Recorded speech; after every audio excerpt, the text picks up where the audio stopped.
Hello and welcome friends. आज की जो ये वीडियो है वो पाइथन प्रोग्रामिंग को लेकर के बना रहा हूँ। और पाइथन प्रोग्रामिंग में इस तरह के प्रश्न बहुत आते हैं। प्रश्न क्या है उसको देखेंगे। यहाँ पर आप देख सकते हैं, यहाँ पर ये क्वेश्चन है। यहाँ पर देखिए, ये मैं आपको दिखाता हूँ। ये देखिए, ये क्वेश्चन है हमारे पास, देख सकते हैं। और इस क्वेश्चन का जवाब आपको देना है। अब जरा देखिए, इसमें यूज किया गया एक प्री डिफाइंड फंक्शन। ये क्या है? यहाँ पर देखिए, ये जो पार्टीशन है ना, ये यहाँ पे मैं लिख भी देता हूँ। पार्टीशन जो है is a pre defined function. ये क्या है? प्री डिफाइंड फंक्शन है। पार्टीशन क्या है? एक प्री डिफाइंड फंक्शन है। ठीक है, अब इसको यूज किया गया यहाँ पर, तो इसका क्या फायदा होगा, क्या इससे पता चलेगा? देखिए, पहले तो आप देखिए कि हेलो के बाद यहाँ पर एक बार नीचे कॉमा दिया गया। ठीक है, ये पहला पार्ट हो गया, ये हो गया पहला पार्ट। ठीक है, और यहाँ पे वेलकम टू पाइथन प्रोग्रामिंग। ठीक है, वेलकम टू पाइथन प्रोग्रामिंग ये दिया गया है। तो यहाँ पर अब पार्टीशन के अंदर क्या पास किया गया है? जावा पास किया गया। अब इस पूरे स्ट्रिंग के अंदर आप यहाँ पर देखिए तो आपको पाइथन दिखेगा, लेकिन जावा नहीं दिख रहा है।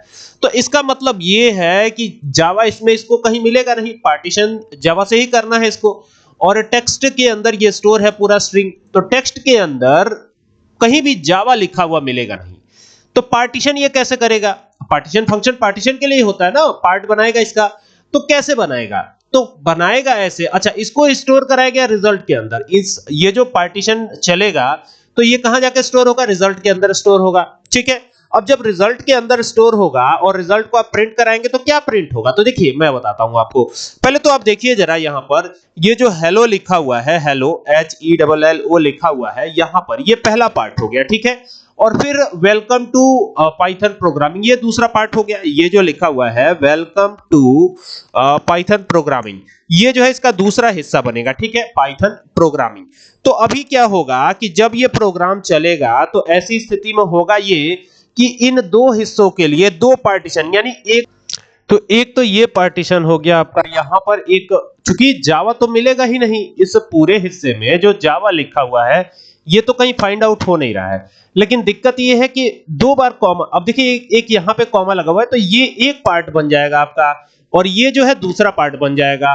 तो जावा के जगह केवल स्पेस प्रिंट होगा, और वो स्पेस कुछ इस तरीके से, मतलब आउटपुट आएगा तो कुछ इस तरीके से आएगा। देख रहे हैं, ये आपका आउटपुट बनेगा। ये जो है, ये इतना हिस्सा ऐसा आउटपुट बनना चाहिए। तो एक बार अब इस प्रोग्राम को चलाने की जरूरत है। जावा तो कहीं मिलेगा ही नहीं, पार्टीशन तो बनाना ही बनाना है, लेकिन जावा तो कहीं मिलेगा ही नहीं। तो अभी क्या होगा, यहां से चलेंगे, रन पे क्लिक करेंगे।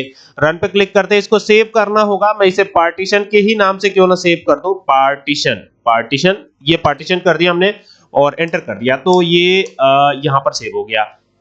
और जब सेव हुआ तो आप देख सकते हैं कि ये बिल्कुल वही आउटपुट प्रिंट होता हुआ नजर आ रहा है। और इसका जो आंसर आ रहा है, यहां पर चलाने पे जो आंसर इसका आ रहा है, यानी कि आउटपुट जो आ रहा है, तो इसमें आपको ये देखिए, ये जो स्पेस दिख रहा है ना, ये कोई स्पेस नहीं, ये दो एम्प्टी स्ट्रिंग्स हैं बल्कि। ठीक है, क्योंकि जावा तो फाइंड आउट हो ही नहीं रहा है, जावा तो फाइंड आउट हो ही नहीं रहा है, तो दो एम्प्टी स्ट्रिंग ही बन जा रहे हैं। ठीक है, उम्मीद करता हूं बात आपके समझ में आई होगी। ठीक है, अगर आपको बीच में कहीं कॉमा दे देते हैं तो भी ये दो ही स्ट्रिंग बनाएगा, ये याद रखिएगा। ऐसा नहीं है कि तीन स्ट्रिंग बना देगा। ओके।